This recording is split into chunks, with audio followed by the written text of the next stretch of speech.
Every analyst has been in a situation where there is insufficient data to help with their business objective. Considering how much data is generated every day, it may be hard to believe, but it's true. So let's discuss what you can do when you have insufficient data. We'll cover how to set limits for the scope of your analysis and what data you should include.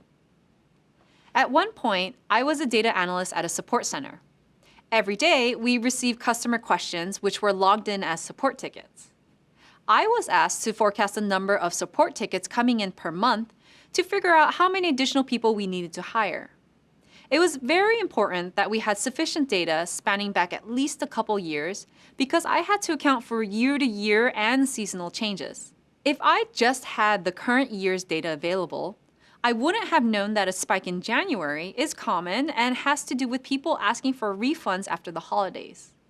Because I had sufficient data, I was able to suggest we hire more people in January to prepare. Challenges are bound to come up.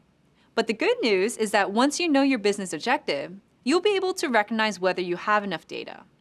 And if you don't, you'll be able to deal with it before you start your analysis.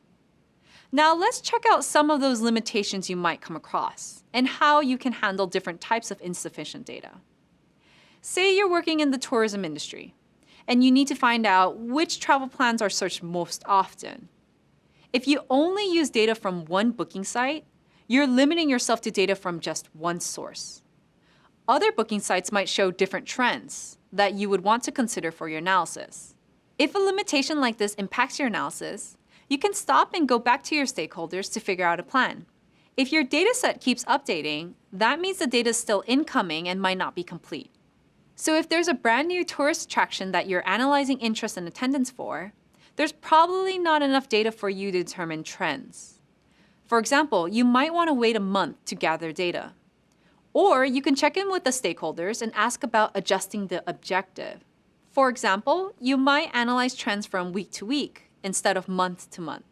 You could also base your analysis on trends over the past 3 months and say, here's what attendance at the attraction for month 4 could look like.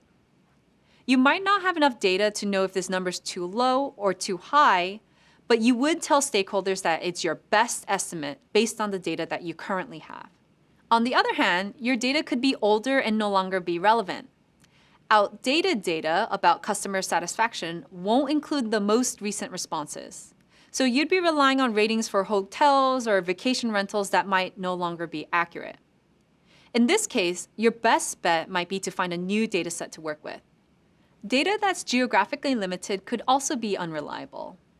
If your company is global, you wouldn't want to use data limited to travel in just one country.